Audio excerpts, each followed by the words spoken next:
Welcome to the Southern Voice Rock Show. Here's your host, Jim Harris.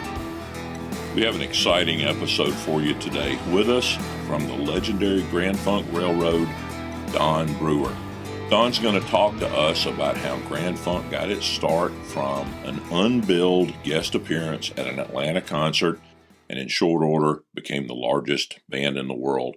Also, we're going to be talking about some of the great rock stories and the 50th anniversary tour of the rock classic, We're an American Band.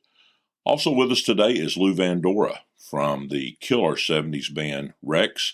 They were on the fast track, 2 great albums under their belt, touring in support of some of the biggest acts in the country, and their progress got derailed in the most unconventional of ways.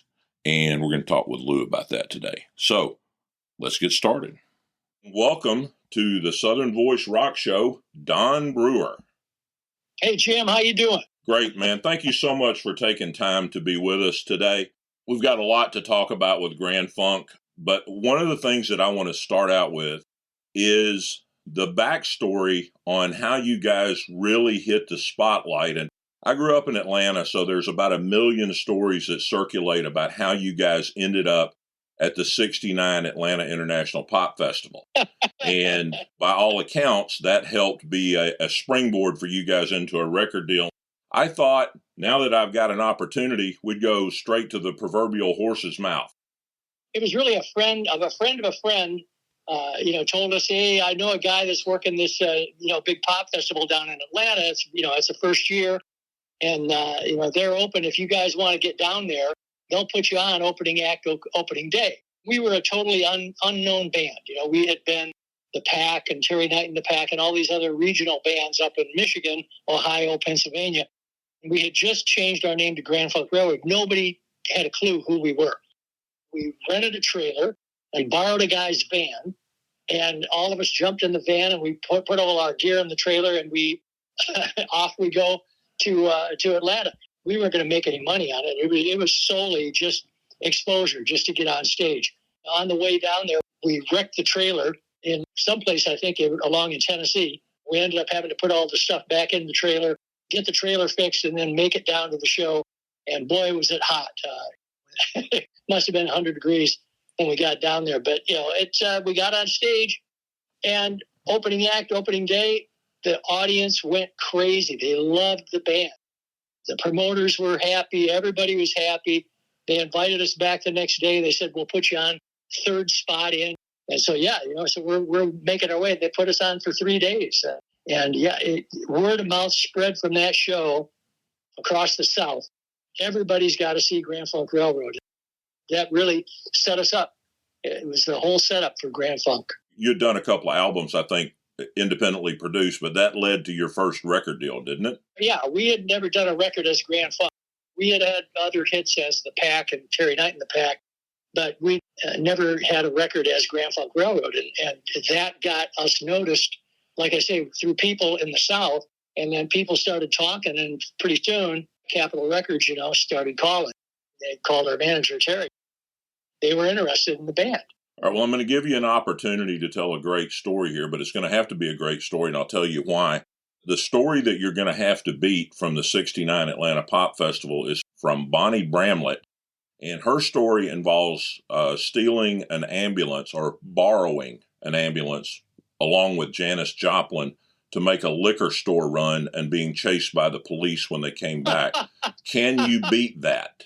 Can I beat that? Well, I can tell you a story. We were in New York City getting ready. I think it was the lead up to Shea Stadium.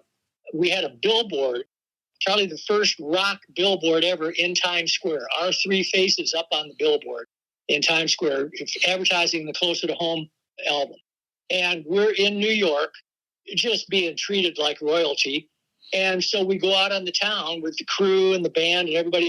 I think we're in a couple of rent-a-cars. And pretty soon, we got these guys surrounding our cars, knocking on the windows, and we think we're being held up.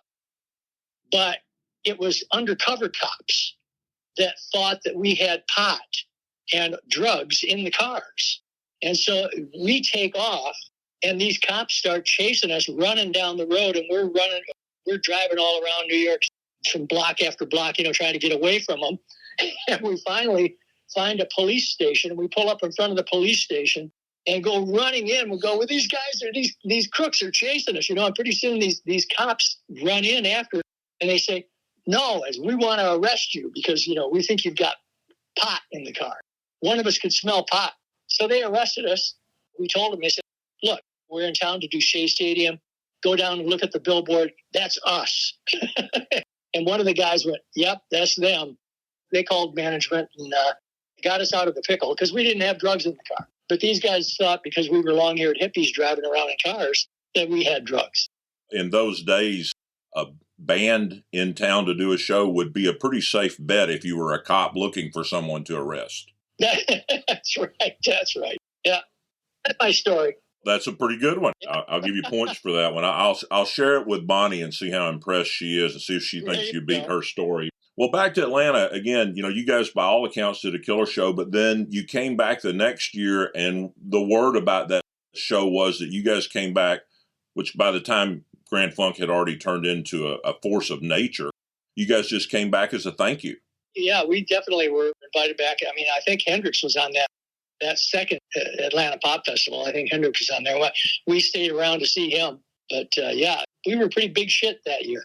You'd be surprised. I talked to a lot of guys in the Southern rock world, and Steve Morse, for example, remembers being at the 70 show. The guys from Stillwater, I mean, all the guys in Southern rock, this was the 70 show was down in Byron, which is not far from Macon. Yeah. Everybody that would become significant in Southern rock was at the 70 Atlanta International Pop Festival. So you guys made a lot of impressions. Yeah, I ran into Butch Trucks, and Butch said that the Allman Brothers were there, and they stuck around to see our show because they wanted to see what all the hoopla was about. Fans today that obviously there's a passage of years, they may not recall just how big a force you guys were. And new fans, obviously, it's easy to do a Google search and realize how many gold and platinum records that you guys have had. But that doesn't even begin to tell the story. I mean, when you guys came on the scene, you were selling out some of the most prestigious and massive arenas in the United States faster than anyone in history had ever done so. Yeah, it was pretty big shot, stuff. We were huge, especially big in the South. And I think our affiliation with the South came from those Atlanta Pop Festivals, and the Texas International Pop Festival was the other one that we were big at. Word of mouth just spread all across the South. And it was the launching pad for us. It really was. I want to get into one of my favorite Grand Funk songs, which has just become an iconic rock classic. We're an American Band. When you wrote and released that song, do you have any concept that it could have become what it became? Not really, that it would still be as big as it is today. But when I first finished the song, and we had recorded it down in Miami at the Criteria Studios, and I remember that some of the folks from Capitol came in for a listening session, and they were in there just jumping up and down, going, "Oh my God, that's a hit! It's a hit!" I remember walking in and going, "You mean you guys really like it?" I didn't have a clue. It was like, "You mean you really like that?" And Todd Rundgren, and played it for a couple of buddies of his.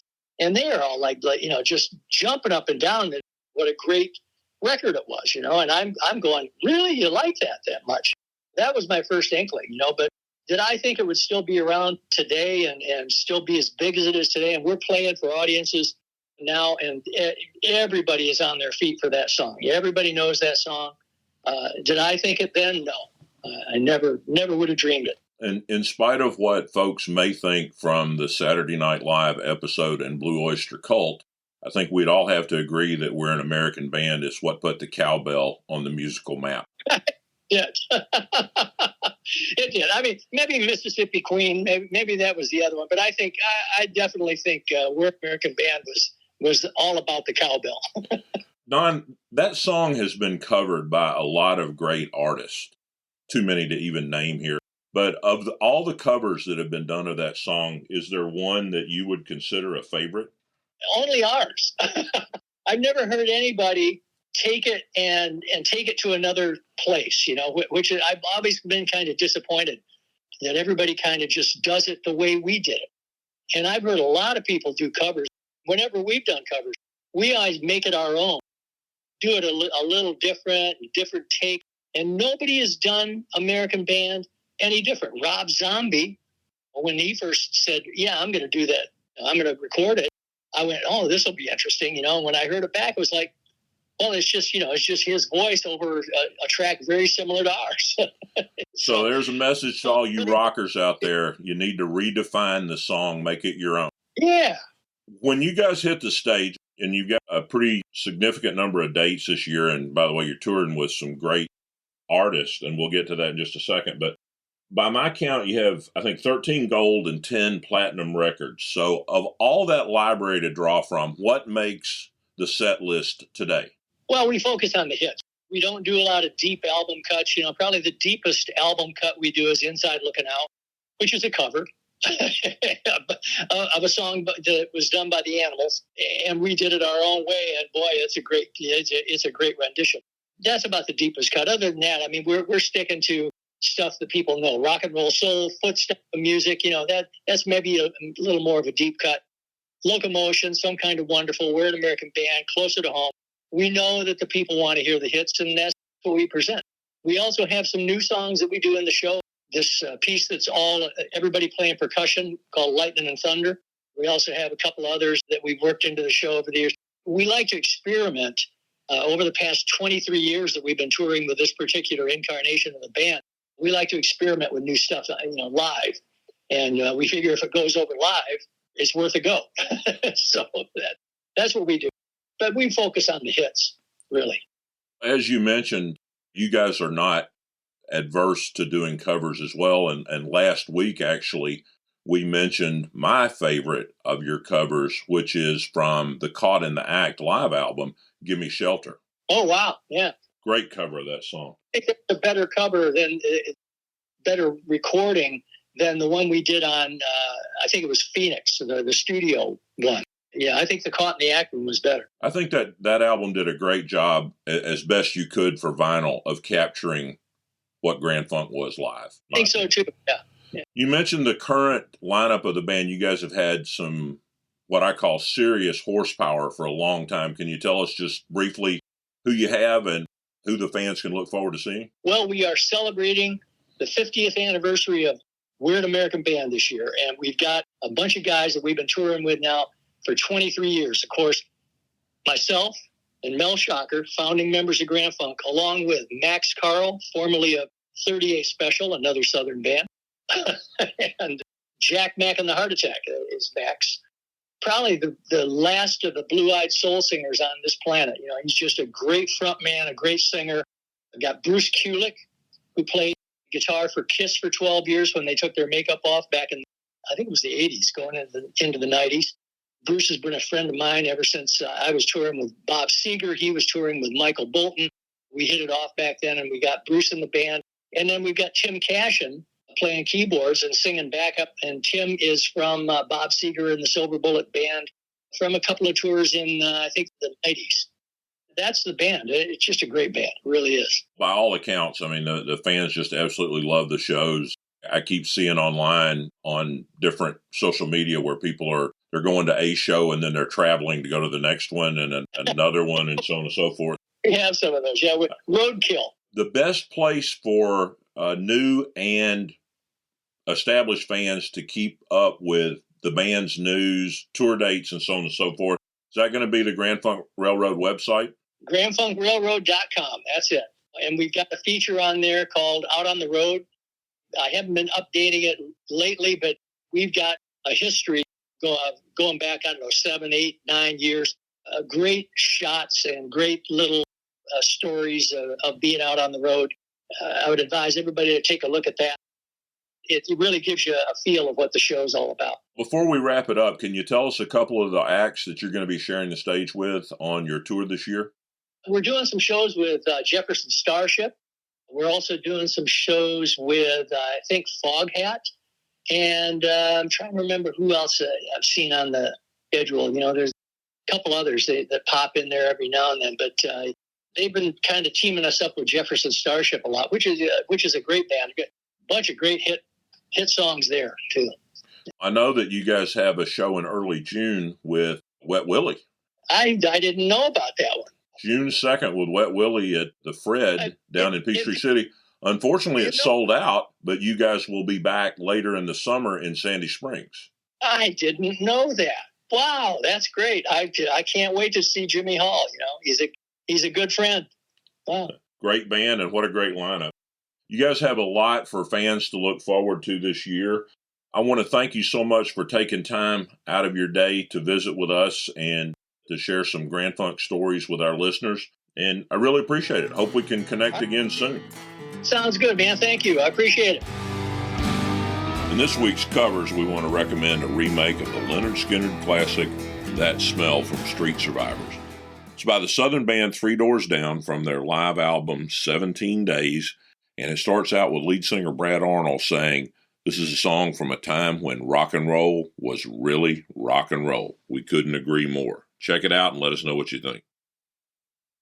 In this week's liner notes, we've got a nice little surprise for you, and it has to do with the 1981 Molly Hatchet album, Take No Prisoners. On that album is a song, Respect Me in the Morning, and it has a very special guest vocalist, Joyce Kennedy, from the legendary funk rock band Mother's Finest. Absolutely worth a listen. Check it out. Lou, welcome to the Southern Voice Rock Show. Thanks for being with us. Hey, Jim, thanks a lot. Appreciate it, man. Look forward to enlightening a few people and trying to dig up old memories. You came up in what I consider the golden era of rock, and that started with you from a band out of southern Georgia, Phaedra. Yeah, it was. We were all, not all, but four of us were at school at Georgia Southern, and 3 or 4 of the guys that already had a band. I don't know if they had the name yet, but they were rehearsing, and I met them at I think it was Rhodey's Music in Statesboro at the time, and the keyboard player worked there, and he said, "Yeah, man, we're getting a scene together." And I said, "Hey, I'm a guitar player, and let's rock." We kind of all met, put it together, and they said, "Hey, man, this is kind of cool." So that's basically where that started on. And we had 2 guitar players, me, Kenny Dixon on guitar. We had Greg West on bass. We had Bill Whitley on drums and Doug Duke on keyboards. So, and we just started rehearsing. The next thing we knew, man, it was pretty good chemistry between us all, So Tim Bowden was our singer from California, and Phaedra was born. It was a miracle. And you guys ended up migrating toward Atlanta, and that's where you had a rather fortunate occurrence when you connected with a pretty solid frontman. Yes, we did. And we'd been playing together for about 1.5 years, too, and then everybody decided, hey, let's go to Atlanta. Because we had met a couple of the guys from Bill Lowry's group, Entertainment, which was probably the biggest booking agent around. So we said, come on up to Atlanta. I want to book you guys a show, and we'll see how it goes. And we went to there. So they booked us a show at Finocchio's. I think it was about 1972, 73, somewhere around there. And the show was at Finocchio's, which was a very popular rock club off of Peachtree. And our first show was with Lynyrd Skynyrd and a group called Bertha, which was an all-girl band. The club you're discussing, Finocchio's, was where Al Cooper first ran into Lynyrd Skynyrd. This was after Alan Walden had taken them to Muscle Shoals, and they had done their first recordings there, including Freebird and some other classics. Okay, that's cool. You may have a little bit more inside information than I. When we started, we knew who Al Cooper was at the time, and that's pretty cool, isn't it, how everybody touches. One person knows 15 people because of that one person. Now, did you guys play at Alex Cooley's Electric Ballroom as Phaedra? Yeah, we sure did several times. And we played there with, several big bands, like Mother's Finest and Atlanta Rhythm Section. And Trix, which Rex was the lead singer of Trix, and that's how we kind of first met. For our listeners that aren't familiar with Rex in the context of being the front man of a pretty rocking band, he's kind of gone on to be a pop star. He does a lot of stage work, and he's done a lot of movie and television work. But in the time that you're talking about, he was a serious rock and roll frontman. Yeah, he was, because Rex was 18 when I met him. I said, wow, this guy is a powerful frontman, and the band he had was okay, and the drummer and the guitar player, Mike Ratty was the drummer, and Lars Hansen was the guitar player. They ended up in the band with us with Rex, which is a pretty cool story how that came about. We were all doing underground, which was the area here in Atlanta before Buckhead became the place. And on break, I went next door. I think we were playing the Pump House, and they were playing some little place right next door. And I went down there, and they were playing. I said, man, this front guy's pretty awesome, because at the time, our front guy, Tim Bowden, was getting ready to move back to California. So it just happened. I said, Rex, hey, man, we're looking for one. You interested? He said, hell yeah, because Phaedra made pretty good money being with the Lowry Group back then, and probably more than most bands in Atlanta. So I said, well, hey, let's start rehearsing tunes, and bang, he was in the band. How did Phaedra end up becoming Rex? Did Phaedra become Rex and then get signed, or did Phaedra get signed and then become Rex? Well, after about a year of playing together in Phaedra with Rex, we looked at each other one night playing in South Carolina, in Columbia. I think it was a downstairs, we call it Downstairs Club or something. And right in the middle of our first set, the stage was about like a 2x4 high. The place was packed and rock and rolling. And I looked out, and I think the bathroom overflowed, and about half the club filled up with about 4-inch water. So Rex looked at it, and I said, I'm done. And he said the same thing. And we just packed up my gear and got in the car, drove back to Atlanta, and that was it. And he said, we got to get a record deal or get something going, or that's it. So, and that kind of started that. It was pretty cool. And then Rex went up to New York with a few tunes that he had, and his brother Michael Smith was in the band Stars. So Rex kind of went to the Alcoin management. They had Kiss and Stars, and I think Piper, which was Billy Squire, I think, he was a guitar player. They said, well, we're not looking for anything new, but you might want to check with Leva Krebs on the other side of town, who had Aerosmith and Ted Nugent. So we said, hey, sounds good. So Rex kind of went to their office, mosey in with the tapes and everything. And then after a few days, they said, hey, we really like the stuff. The next day we were in Manhattan, met the management company. They put us all up in a hotel, and hey, let's start rehearsing and getting the scene together. Sounds fine with me. So we started rehearsing at SIR Studios, and we didn't have a bass player. So, but the second rehearsal, we had auditioned a couple guys, and we were walking down the street, and we saw Orville Davis, who was from Atlanta and in the band Hydra. I said, Orville, man, what are you doing up here? He said, well, I moved up here. And I said, hey, we're auditioning bass player. No, we know you can play, be interested. And so he came in, he auditioned the part, man. And we said, hey, Orville's the dude, man. Let's get him. So we got him in there. And that's pretty much how all five of us came together. So we ended up going with Columbia Records, that was pretty exciting, and they gave us a multi-record offer. And Leva Krebs said, well, that's what I want, because these guys are kind of grooming us to come in behind Aerosmith, being almost the same style band. Rex Smith out front, like, Steven Tyler, 2 guitars, bass, and drums. The next thing we know, we're at the record plant with Eddie Lee and Eddie producing the first album. That took us about 5 weeks, 6 weeks, and back then the record plant was the biggest studio that everybody wanted to record with. Lou, wasn't there a music store shopping trip involved in the early days? Yeah, that's pretty cool, Jim. I said, well, we need some gear to get this thing going. So they said, look, we got an account at Manny's Music on 48th Street, which I believe anybody that plays knows Manny's. Anybody from Hendrix to Clapton to everybody, first thing to do when they come to New York was go to Manny's. So we went there. They said, y'all go get the gear you need and let's get it rolling. We'll have it shipped over to the record plant. And after we finished recording about another couple weeks, said, well, I would take a week off, and then we got to come back up. They sent us up to Waltham, Massachusetts, to Aerosmith's warehouse, which is where they had all their gear. It was about half size of a gymnasium.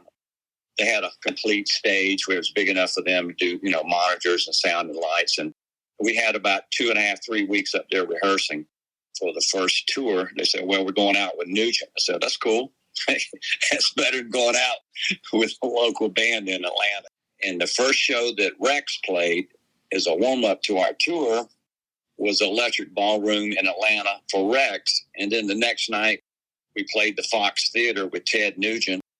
And then we had 5 days off for the crew to go to our first show in Seattle, Washington for the first tour.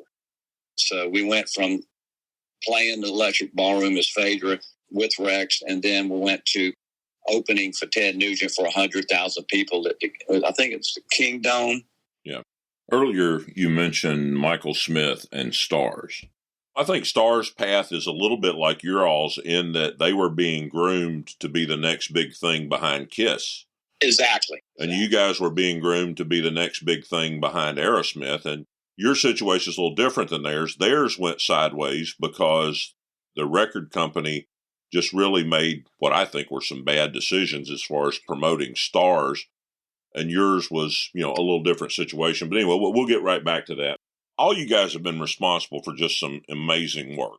Jim, we just do what we do, but you don't realize the thousands of people that you touch or got to see you play.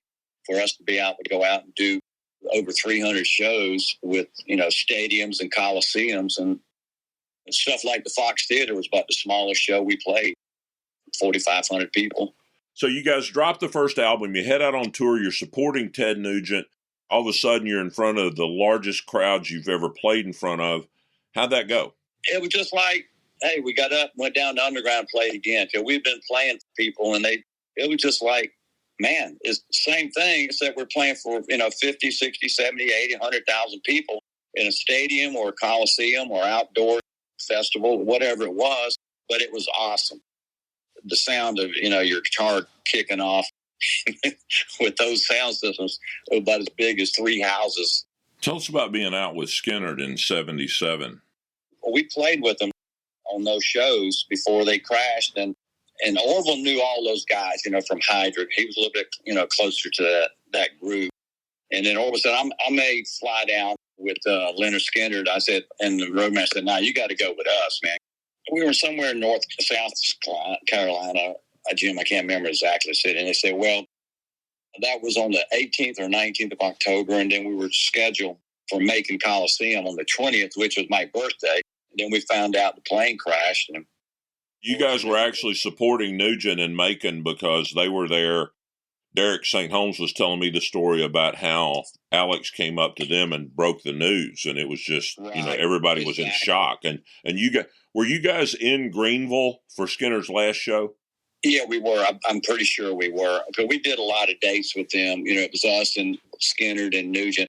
And then, Jim, the real weird thing about that is, how is all something good always comes from something bad. Is like we were scheduled on December 10th to play Madison Square Garden with Nugent, Leonard Skynyrd, and us. And so we were opening for that. And then they didn't put anybody else in their slot for Skynyrd. So that moved us up into special guest area. So we got to play about 50 minutes instead of 35. And it was, it's a bittersweet type gig for us, but it was it happened. And that was the first time that we played New York was Madison Square Garden with Nugent and us. And that was pretty cool that they didn't put anybody, kind of honored their slot.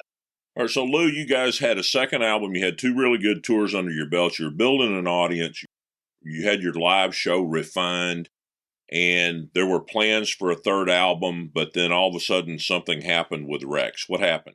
Well, they sent us up to Woodstock, where Eddie Offord, who did a lot of big bands from Yes right on down. So he had his whole studio set up there in a big barn. So we went up there for about 2 or 3 weeks, wrote some new tunes, and we had some new tunes because we always rehearsed in between. And we started recording with that. So I said, okay. So they sent all that back down to Leva Krebs. And we were getting ready for the new album. And I think we're trying to get Ted Templeman or somebody like that, Jack Douglas, produce it. We took a week off, and I went down to the island and in South Georgia and saw my parents and hung out. And Mikey said, hey, you better come on up. We got a meeting day after tomorrow at Krebs' office. I said, cool. We finally figured out who we're going to produce the new album. We get up there, and Rex is not at the meeting. I said, where the hell's Rex at? And there's like 4 of us. He said, well, we've kind of made a decision here that we're going to let the band go, and we're going to keep Rex as a solo artist. And I looked over, I said, what the hell? You know, what? Excuse me, let me unplug my ear. So that's pretty much how it went down. And we walked outside and said, what just happened? So we auditioned singers they said, if y'all get a singer and we like it, we'll keep the band. So we auditioned about 8 or 9 singers, and they all sucked. You know, everybody thinks they're a rock star, but it's not being a rock star, it's being an entertainer. Was that in part because somebody from television or with a different idea for Rex individually as a musician? We finally found out later that when we played the Garden, some people, I think it was NBC, saw Rex there entertaining with on stage with us, and they were doing a pilot called Sooner or Later. I think her name was Denise Miller. Is that who it was? And they wanted Rex to be the lead on. He was a teen pop idol. And they offered him that, and I guess the management company said, look, we can get rid of 4 guys in a band, 5 guys on a road crew, and all the expenses of that, and keep 1 guy and make back some money. We got invested in it. So they kept that, and that's cool for Rex, you know. And we said, hey, man, without Rex, we wouldn't have done this anyway. So everything comes to an end, and that's pretty much how that got shuffled under the table. And so Rex went on doing that, and then that opened his doors. They got him auditions for some Broadway plays, Pirates of Penzance with Linda Ronstadt, Grease, he was doing that, Sunset Boulevard, I think that was up in Canada when he was doing that. And he did several, and then he started doing some TV shows, and then Solid Gold came around. And I had moved from New York to L.A., and I just started playing out there, getting into the loop out there with the players. And Rex got hooked up doing Solid Gold, so he put the band together, and he said, we want to do a new album for you to have for Solid Gold. It was me and Rex, Mikey, the drummer from Rex, and we had Jason Sheff on bass, who was, his dad played with Elvis, and Jason later went with Chicago on bass. And Aerosmith had broken up, so Liba Krebs called, so let's get Brad in. So Brad came out. So it was me and Brad on guitars, and Peter Wolf, who wrote and produced a lot of the Wang Chung stuff, not Peter Wolf from Jay Giles, and he wrote Sarah, a couple tunes for Chicago. That was sort of like big people, other than me and Mikey and everybody else in that band were pretty damn big. And that was with the TV show Solid Gold, correct? Yeah, and that was for Solid Gold. So we went in and we did an album called Camouflage. Ron Nevison came in and produced that. So we did that at the record plant in L.A., and then we mixed it at the record plant in Sausalito. Here we are. We were recording in all the record plants, 1 or 2 other studios with the biggest producer. He did all the Bad Company in Chicago. He was the big wig back then at that time. And the record was just fabulous. And from what I hear, to get ready to go, we had an offer to go to Vegas to play a numerous amount of dates, and we were going to get backed by Anheuser-Busch with pretty good money involved to do 4 or 5 shows a week for 6, 7, 8, 9 weeks, whatever it was. And the Solid Gold didn't want Rex to do that because it was a family show, and they didn't want anything to do with alcohol or like that. So that kind of fell by. And I feel, well, that sucked, because that was great money for everybody. So, Lou, you ended up back in Atlanta after a time, and you put together Lou's Blues Review. I just went around and found everybody I wanted, 3 saxophone players, keyboard, bass. I was on guitar and drums, and rehearsed for 2 weeks, and then we started playing, and we became the biggest thing in Atlanta for about 8 or 9 years, and packing them out all the clubs around town, and just a fun band. We didn't try to be the coolest, best players in town, but we had that chemistry, and man, it was a great time in that mid to late 80s. And it was Lou's Blues Review, and we're still kind of rocking today.